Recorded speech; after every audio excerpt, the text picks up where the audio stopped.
Hello, hello, hello. Welcome, welcome, welcome. Good morning, good afternoon, good evening, wherever you may be. Welcome back to my channel, my lovelies. If you've never been here before, thank you so much for clicking on my video. I am so happy you found me. I do so hope that you will like and subscribe before you leave. Become part of the Mama family. Mama's got your back, at least where makeup's concerned, and definitely when that makeup is cheap. Today is True Love Tuesday. We have another epic love story to get through. Before we get started, a very special, very warm welcome to any of those that are new to my channel. I am so incredibly happy that you are here. If you enjoy the content, I do so hope that you will mash that thumbs up button. I hope that you will subscribe if you have not already, and I hope that you will ring my bell, turn on your notifications, so that way next time I upload a video, you can come right back here and we can hang out together again. Also, I already have my eyes done. I did make sure to do a TikTok on today's eye look. I used a multi-chrome. I used the multi-chrome from Nakia Joy Cosmetics. It is the Chroma Shift pigment in the shade Inferno. It is just to die for. Of course, my camera is not going to do it justice at all, but it is the most gorgeous, like green to gold to copper. I don't know if you guys can see that, but it is so, you guys get just a little bit of that shift. These are kind of stupidly expensive. Nakia Joy is actually a fellow YouTuber. I love her content. She's cute as a button. She's based out of Australia, and her products are just super high quality. Everything from the packaging to what it holds, like the product inside, so good. I think each of these pigments goes for like $16 to $18 a piece, which is pretty standard for a multi-chrome pigment. You do get a ton of pigment in here as well, so it's going to last you for absolutely forever. The tiniest bit goes a very, very long way. I feel like my eyes are absolutely glowing today because my eye makeup is so very dark, but I just think it turned out so pretty. I wanted to do something just a little bit edgy. So I used the Nakia Joy pigment, but then I also used a couple of Glam Light palettes. Y'all, I am so ready for Halloween makeup. I just can't even get over it. Did you guys see the Chucky palette Glam Light released last year? It is like so good. This is the color story, super deep, dark, kind of like grungy burgundies, tones like that. Really pretty palette. So I used this one, and then I used another Halloween release. This was from the Scooby-Doo collaboration that they did. This is the Creeps and Crawls 10-pan palette, and I just love this thing so very much. It's stunning. It is all kinds of really gorgeous, like teals and purples. This thing never disappoints me. The shimmers in here are so glittery and gorgeous. Oh, it just makes my heart do fuzzy, warm little things inside my chest. Anyway, I will make sure to have the links for all of my other socials, including the TikTok, in the description box below, along with a list of everything that I'm going to be using in today's video. I don't usually talk too awful much about the makeup that I'm using. I tend to focus on the story. But, of course, if you have any questions about what I'm using or how I'm using it, all you have to do is leave me a comment and I will get back to you. So, did I even say who we're talking about this week? We're talking about Paulo and Francesca. So this is a precursor to Romeo and Juliette. This is a precursor to, it's kind of like the original tragic love story. And I was kind of, I was researching famous love stories, and this one jumped out at me, so I figured it would be something a little bit different. I've been focusing a lot on Hollywood love stories here recently, so I figured this one would be, you know, it would be a nice change up. This is in fact about real people, which I thought was super cool as well. So yeah, we're going to go ahead and we're just going to dive right into it. I hope that you will stick around, get you a big old glass of something to drink. I am drinking green tea. It is absolutely delicious. I'm so addicted to this stuff right now, but it's getting so hard to find and so expensive. This is the Lipton Passion Fruit Orange Blossom Jasmine green tea. It is absolutely the most delicious thing in the whole wide world. I can never find it at my Walmart anymore. I used to be able to get this off of Amazon, but it seems like everybody else caught on to how amazing it is. Either that or they've discontinued it. Y'all, if they discontinue this tea, I'm going to lose my ever-loving mind. I literally, this is all I drink. this is all I drink, I'm gonna be so very sad. I found a 3-pack of it over on Amazon for $26. I was like, ugh, because you used to be able to get 6 boxes of it for that same price point. So I'm thinking that they discontinued my tea, and I'm gonna be so heartbroken. I don't know what I'm gonna do with myself. I'm probably gonna die of thirst, and that's not a good thing. Anyway, get yourself a big old glass of something to drink, sit back, get cozy, and let's dive into this love story. Paulo and Francesca. So when it comes to Paulo, he was the 3rd son of the Lord of Rimini, Malatesta di Verrucchio, and accounts of his personality vary. He was deemed by some to be a romantic sort. Y'all, he was just tall, dark, and handsome. You think of that quintessential, like swarthy, super handsome Italian man. That's what this man was. He basically, all he had to do was snap his fingers and the women flocked to him like flies. And on top of that, he just had a really great personality as well. So during a time when men were very much concerned with being powerful and amassing wealth and fighting and warring with each other, then you have Paulo. He's just sitting here enjoying his glass of wine, staring at the sunset, just enjoying life, right? They kind of described him as having his head in the clouds. He just kind of was a very laid back, charming, handsome individual. On top of that, he had a winning personality, and what that basically means is you met this man and you instantly liked him. There was no shadiness about him. There was nothing outwardly off-putting. He just was an instantly well-liked individual. Had a really great amount of he had, what is the word that I'm looking for? He was well liked in the community. He had a lot of friends. Not a lot of people had anything bad to say about him. So overall, he was just a really well regarded individual, well respected in the community. And yeah, he just wasn't super concerned about politics and fighting, amassing wealth and power, things like that. He just kind of took a step back and let his father and his brothers and things like that handle that. He just enjoyed his life. Now, there is evidence that he was indeed involved enough with the politics of the day to lend his sword arm in support of his father and his father's allies when needed. Now, again, at this time, 13th century Italy, like this, because when this story happens, is 13th century Italy. Everybody's fighting. Everybody's trying to take over everybody's lands.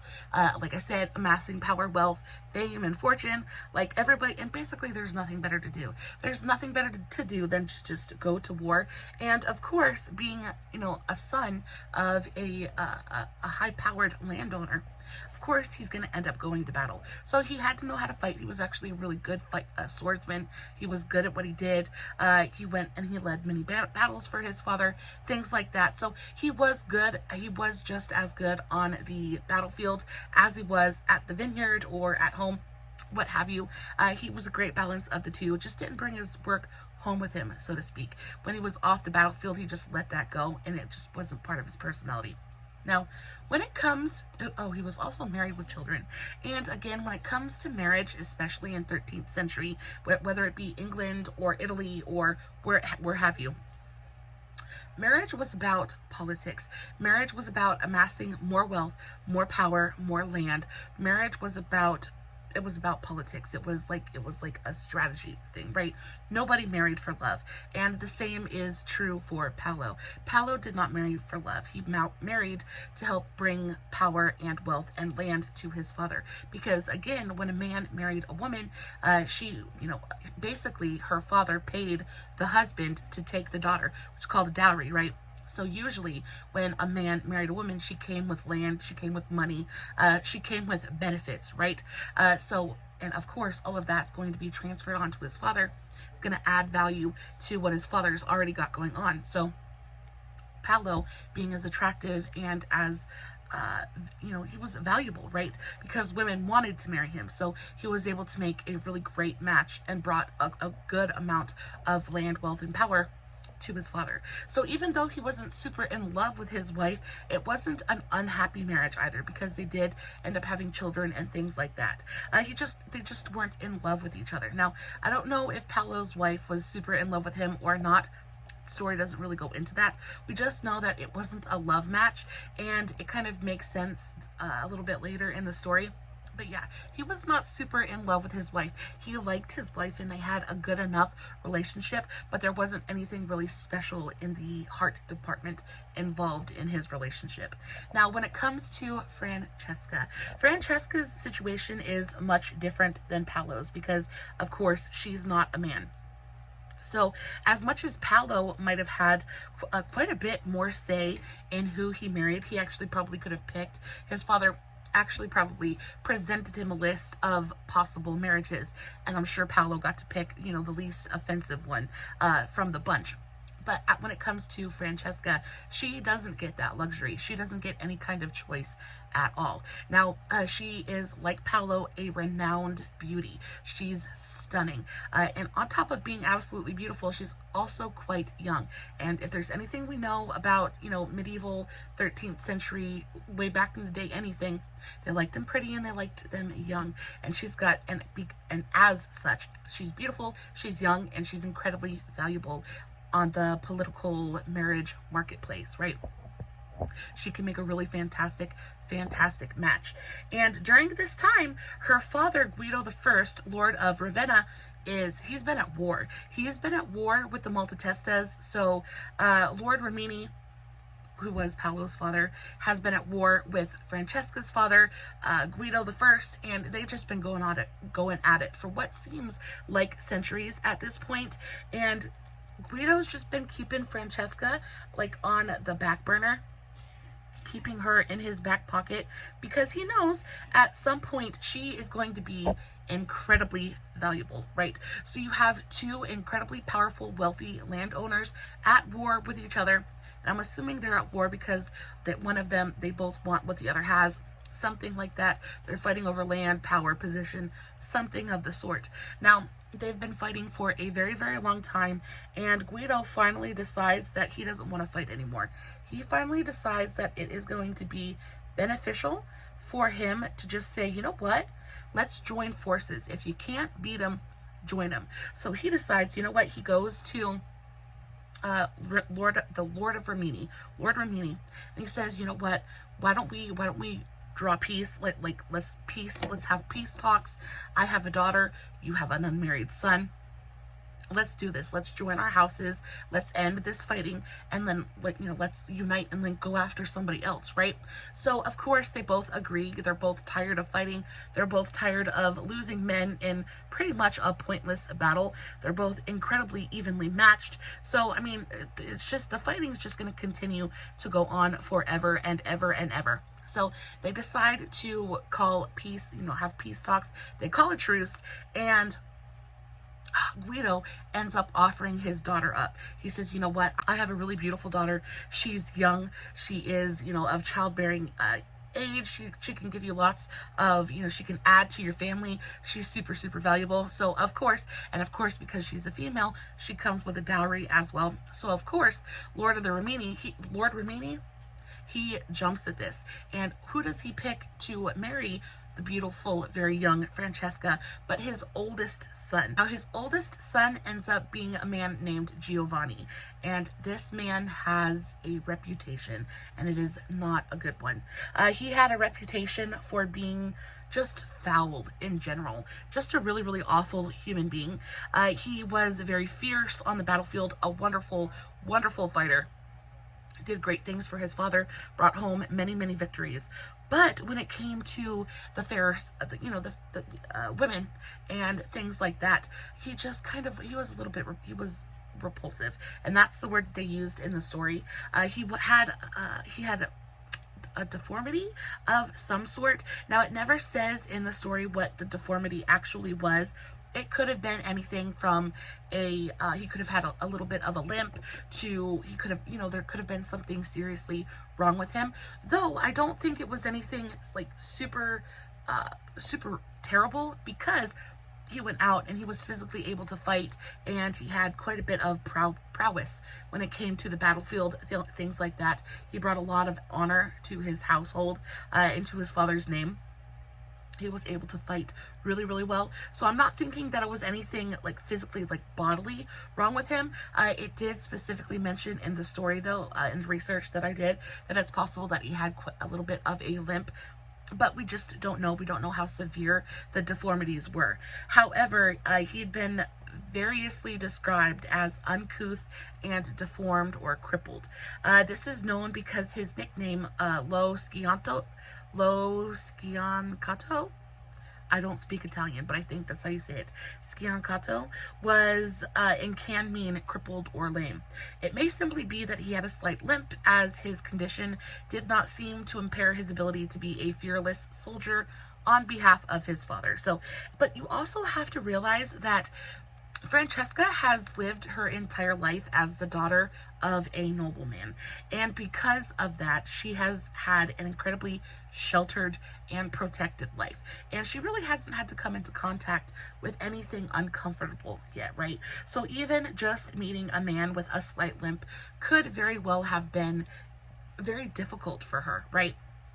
I think honestly what the deal with it all is I think he might have been scarred from battle. I think he might have been hurt in battle 1 or 2 times, and just carried the wounds with him for the rest of his life. I think it's very possible that he might have had, like, he might have been hurt on his face and might have carried like a facial wound that might have caused a deformity, something like that, something to make him just completely unappetizing for a very sheltered, very young woman, right? So she finds out that she's supposed to marry this guy, and she, but she's not told anything, because again, at this time, women are nothing but property, right? So she's nothing but a pawn for her father at this point. There's no love for her. There's no respect for her. There is no consideration taken for her feelings or how she feels about the matter. Basically, they just told her, all right, we've secured a marriage contract for you. You're about to get married. Go ahead and, get ready, get dressed, pack your things, because you're out of here, right? And, she doesn't dare ask anything about it. But, her father, knowing his daughter, I'm sure, and because she does still have the option to say no. Like, she has the option to just say no, but then she doesn't get to stay there. She ends up having to go to a convent, or she gets thrown out of the castle, whatever. She can say no. They can't force her to marry this man, but there are consequences to that. So he wants to persuade her because he wants this match to happen. He wants this union between the two families, and what better way to make this union stick and like hold it all together than to marry his daughter to, the most important son, right? So her father decides, you know what, I know what we can do. Because, of course, everybody knows of Paulo, right? Everybody's heard of Paulo. Everybody's heard how beautiful he is and how well he does with the ladies. And he just has a little bit of a reputation. So the father decides, you know what, he calls Lord Romani and he says, you know what, send Paulo as proxy. Right? And if you don't know what proxy means, it's basically an instead of, right? So instead of sending Giovanni to his own wedding, he says, send Paulo. We'll have Paulo stand at the altar, for my daughter to marry in proxy. I don't know how to say what I'm trying to say. Instead of Giovanni, right? So basically, he's just acting as almost like power of attorney for Giovanni until Giovanni can be there, right? So this is what happens. Francesca gets ready for her wedding, and she is freaking the frick out, right? As any normal, sane person would be. She has no idea what's going on. She's never met the man that she's gonna marry. This is all kind of sprung on her really, really quickly.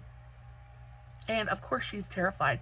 She's terrified. She doesn't know what her husband looks like. She doesn't know what his attitude is going to be like, if he's going to treat her well. She basically doesn't know anything. So she's basically just a big old bundle of nerves at this point.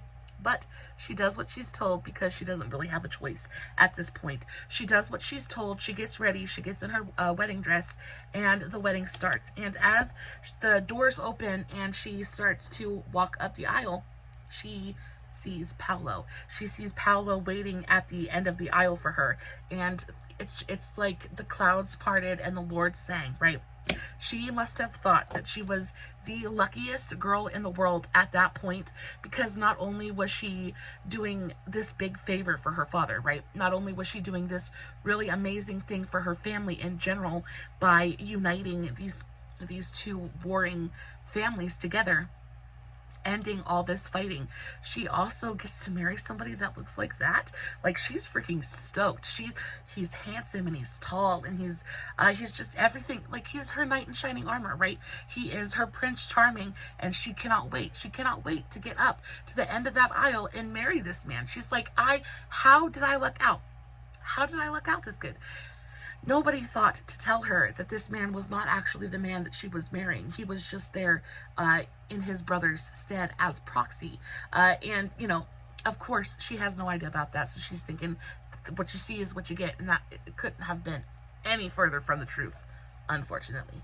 So here you have Francesca walking up the aisle towards Paulo.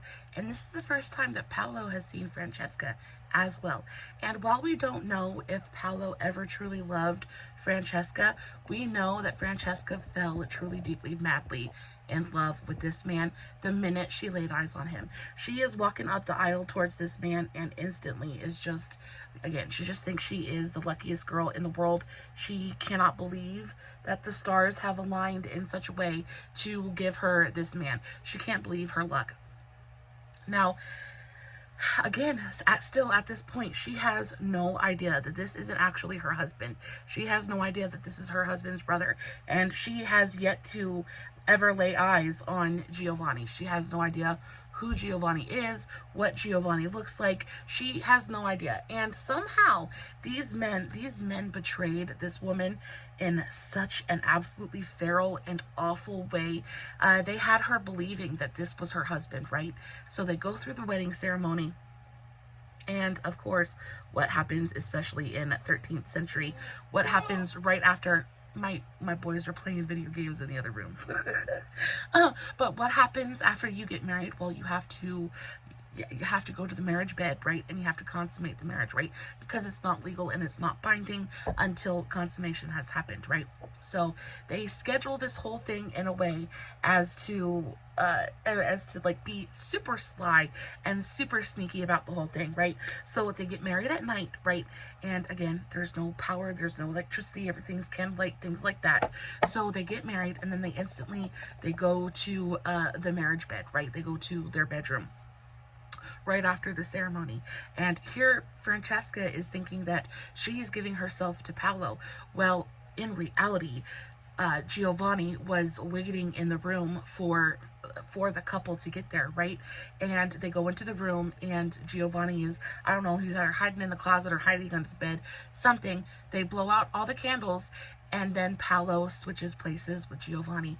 And of course, Giovanni is the one that she actually married. So Giovanni is the one that she consummates the marriage with, right? It's absolutely, I cannot, I'm disgusted by the whole thing anyway, honestly. But, so here she is thinking she's giving herself to one man, when in actuality, she's giving herself to a complete stranger, right? So, cut to the next morning. The sun is out, the birds are shining, Francesca wakes up thinking that everything is right and wonderful with her world, and she of course is still in the marriage bed. She rolls over to gaze upon her husband and just wonder how she got so lucky. Well, she rolls over and she doesn't find Paulo. She finds Giovanni. Giovanni is laying there with a fairly happy look upon his face. She's this young, rare beauty. And he honestly can't believe his luck, right? And she starts screaming.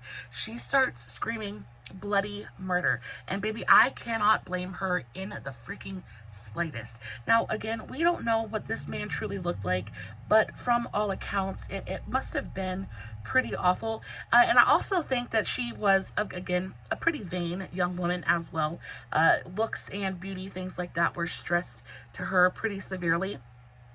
she got quite a bit of accolades and things like that, her value was tied in her beauty. Like her sole value was her beauty, right? Her beauty and her youth. So again, you're gonna have to assume that she thinks that's very, very important. So when she rolls over and she sees Giovanni, she's expecting to see Paulo, who is young and beautiful just like her, and she sees this battle scarred, much older man, and she's just like, her world falls apart. Her sky falls, and she loses a little piece of her mind at this point in time.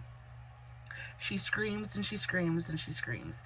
And I think this is like the whole moral conundrum and the moral dilemma in this entire thing, because you have to think about, of course, we think about how Francesca feels, right? She's been lied to. She's been lied and cheated into giving something that she can never get back to a complete and total stranger, right? Like, she's been duped and she's been lied to, and it's not okay. And then you have Giovanni. And honestly, Giovanni didn't have much choice in this either. You got to remember that Giovanni's father, what was it, Lord Rimini? He's the one pulling all the strings. So Malatesta and Rimini, they're the ones pulling all the strings. And their kids are basically just kind of left to make everything happen, right? So Giovanni, he can't help the way that he was born. He can't help the scars and the injuries that he's incurred fighting in his father's name for the years that he's had to do that. Like, he can't help that. So you got to think, how did it actually make this man feel to roll over? And by all accounts, he genuinely was in love with Francesca. He genuinely loved this woman. He wanted to do nothing but treat her right. He was not a mean, evil, hateful man at all. He just was crude. He didn't have manners, and he wasn't handsome, right? So he was also, and I think also he was a little bit bitter because of, kind of the crappy hand that life had dealt him. On top of that, he was the oldest son, used to being in power, used to like getting exactly what he wanted to, so he was a little bit spoiled as well. So you have this big concoction of just a bunch of bad, right? And then you put this bunch of bad in an even worse situation, and it is a recipe for disaster. So of course the deed has been done. Francesca there's no choice but to pack her things and like shove off and leave with Giovanni. Giovanni is now legally her husband, and it's been consummated. It's like in the books. Then there's no such thing as divorce. Like, she's got no choice. So she packs her things and they leave, and they go back to Giovanni's home, right? And life goes on. But you just have to think about everybody's just think about everybody's feelings in this particular situation, because I just feel like it's a really crappy situation for everybody involved. And then you have Paulo. Like, how did Paulo feel about this whole thing? Because again, Paulo, very, very attracted to his new sister-in-law, and Francesca was instantly in love with Paulo. You got to think, are those feelings returned? And then Paulo, he's already married, so he basically he couldn't even have married Francesca if he had wanted to, right? So it's just like, it's just a bunch of star-crossed lovers in a really, really bad situation. So they pack up, they go home, and life was just not good for Francesca. I do believe that Giovanni tried to provide for her. He had money, so he could provide, but I think he tried to be for her what she wanted and needed from a man. But unfortunately, the way that they entered into the relationship in the first place, the lying and all of that stuff, completely ruined any possibility of them having any kind of normal, loving relationship. She hated Giovanni from that very first morning, and just honestly didn't want anything to do with him. She was his wife, of course, and had to tolerate him. She was, of course, tasked with giving him children and things like that. But she just was mentally and emotionally checked out of the marriage, which is really difficult and really painful for Giovanni, because he did have genuine feelings for this woman. So because of that, he ends up just getting more bitter and more hateful. And because of that, she gets angrier and angrier, because he can't help it but to take a little bit of that out on her. doesn't understand why she won't just love him, you know? Like, why won't you just love me? And she's just not having it. He doesn't understand that she never could, because the first thing you ever did was lie and steal from her, right? And of course, she's madly, deeply, truly in love with your brother, right?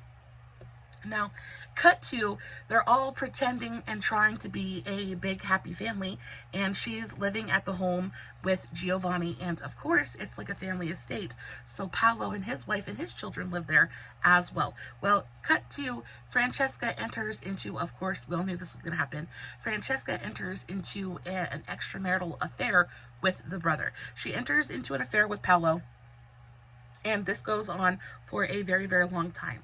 Now, in those days, you were not allowed to deny access to your bedchamber to your husband, right? Like, if your husband said, I'm coming in, he came in. However, she kind of circumvents this because, of course, they've got to have a safe place to carry out. She has to have a safe place to carry out her affair with Paulo. So she ends up getting a lock installed on her door. And this POs Giovanni off to no end. He is like, this is not okay. I do not accept this. This is not going to happen.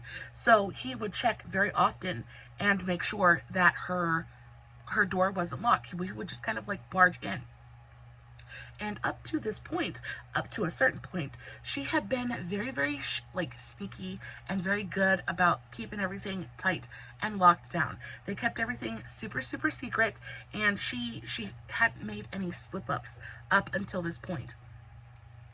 Conversely, we never know how Paulo really felt about Francesca.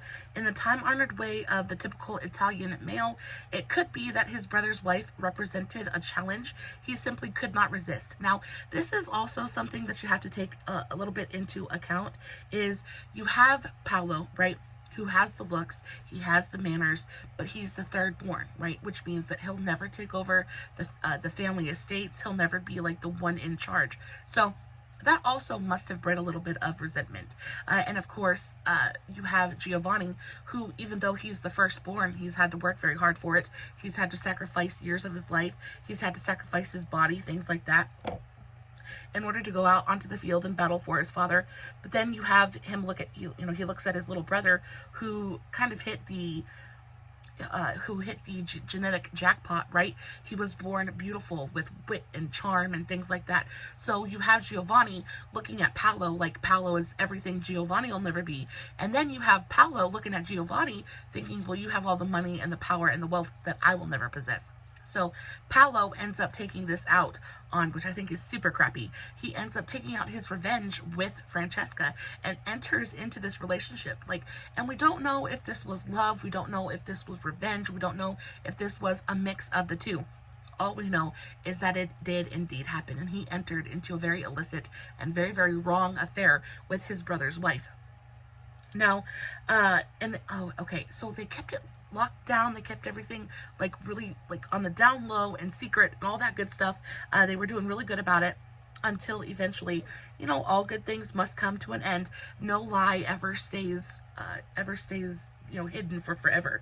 And of course, eventually Giovanni finds out what's going on. He actually gets told, whatever the truth of this love affair was, Giovanni did not stop to ask questions.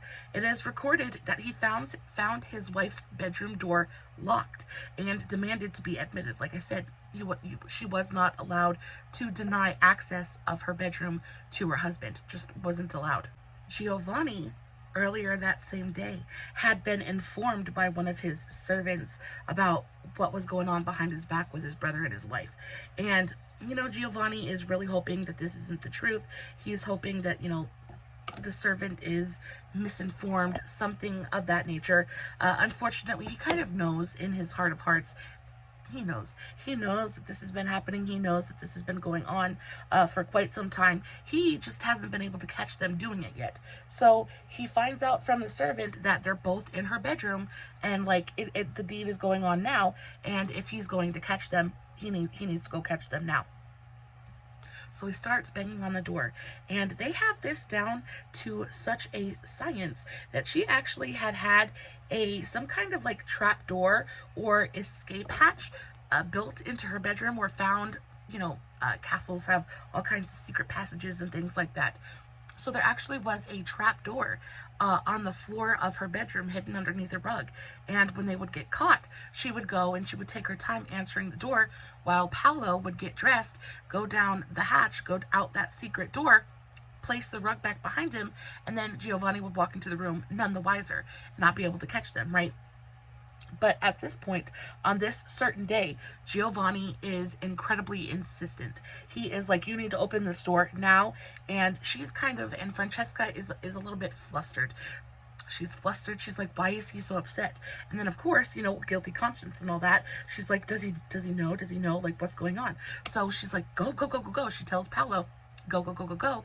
And she goes to answer the door. Well, she doesn't take enough time. She doesn't take the time to just glance back behind her and make sure that Paulo has made it out the door and has shut it behind him.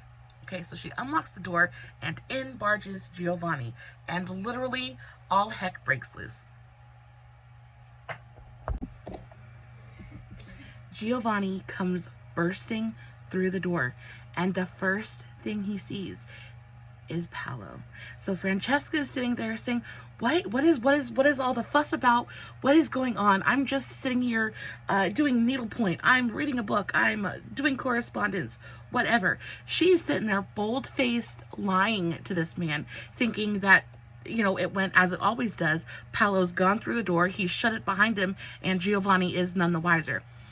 Giovanni is losing his freaking mind. She turns to see what Giovanni is staring at and finds Paulo still there at the trap door. He was going through the trap door and his jacket got stuck on the latch, and he is desperately trying to free himself because he knows his brother has a temper and he knows that this is about to go real bad for him, real bad, real fast. Giovanni he is through the door. He doesn't take a second to think about things. He was there with intent. He was there with purpose. He draws his sword and he instantly charges at Paulo. And it's kind of perfect because Paulo is a little bit helpless. He's stuck there at the trap door with his jacket hopelessly caught onto the latch. And Giovanni's just thinking, I'm done. I'm done being made a fool of. I'm done being cuckolded. I'm done. And he charges at Paulo. He's not thinking about the fact that this is his brother. He's not thinking about the fact that, you know, this is probably the wrong thing to do and the wrong way to handle this situation. He is acting on blind rage. He is acting on blind rage at this point. And he charges Paulo. Now, in the 2.2 seconds that it has taken for Francesca to understand the situation and to understand Giovanni's intent, she places herself between Giovanni and Paulo. Of course, Giovanni is charging at Paulo with his sword at the ready to do the unthinkable. And Francesca, she kind of insinuates herself between the two brothers, and before you know it, Giovanni has speared Francesca with his sword, and, you know, it wasn't good. It wasn't good at all. So Giovanni runs through Francesca, and she's instantly gone. Like, it was a direct hit, and her battleship was sunk. And at this point, he is doubly enraged, because now not only was he kind of like, you know, not only has he loved this woman, he genuinely had true feelings for Francesca, which is why he was so upset about it in the first place. So now he is just doubly enraged. So he removes his sword from Francesca, and then he just goes right back for Paulo, and he ends up unaliving both of them. Paulo still stuck in the trapdoor enclosure with his jacket still hopelessly caught on the latch, and he runs through his brother as well. And then he stands there, and, you know, he's just like, he's like completely lost. And I mean, absolutely an awful, horrible thing to do. It makes him an awful, horrible person. But he's just kind of left bereft. He's lost his brother and his wife for, you know, for no reason. Like, his wife could have still been there. But of course, Francesca probably wouldn't have been happy, definitely wouldn't have been happy without Paulo. It was just a crappy situation across the board. So he's standing there, and of course, it helps because he's a powerful man in his own right? He's the master of this house. So he just basically just calls the servants in and he says, you know what, come clean up this mess. Right now, you would think, well, is he gonna get in trouble for that? Like, what's gonna happen about this whole situation? Giovanni was never held accountable for either one of the unalivements. Presumably, it's because such a crime of passion was basically thought to be excusable at that point in time. Like, of course, you have to realize that he's being judged by a group of his peers who are also like very wealthy, powerful men of, you know, of the community, I guess. And it was thought that, you know, he had been cuckolded and he had endured intolerable dishonor from both of his wife and his brother. So I feel like his jury, basically, so the group of his peers that was in charge of handing out a punishment to him, thought that, you know what, if they were in his position, they probably would have done the same thing. So he gets off without even a slap on the wrist, and he just goes about his life and continues doing what he's doing.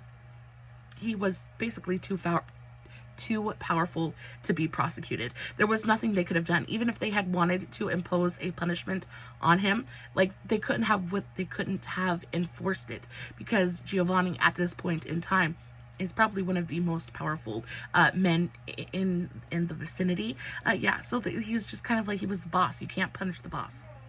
Giovanni went on to capture Pescara and lived there as its highest official until he died in 1304, 19 years after the whole debacle with Paulo and Francesca. And that is the end of today's story. Guys, I hope that you enjoyed today's love story as much as I did. It was tragic but beautiful at the same time. Almost Shakespearean in a way. I can definitely tell why Shakespeare kind of modeled Romeo and Juliet off of that. It just goes to show you what humans are capable when the heart is involved. It's capable of really beautiful, wonderful things, but then also really terrible, horrible things as well. Guys, I will of course post finished pictures over on Instagram and Facebook. The links for everything will be in the description box. If you're not following me on all my other socials, you definitely should go do that. I post fun content literally every single day, and if you're following me everywhere, you don't have to worry about missing a single moment of it. As always, no filters, no fancy lighting, it's just me sitting in front of my camera telling you guys an epic love story. Hoping you guys are enjoying what I'm doing, and until next time, stay safe, take care of yourselves, and remember, you're important. Bye.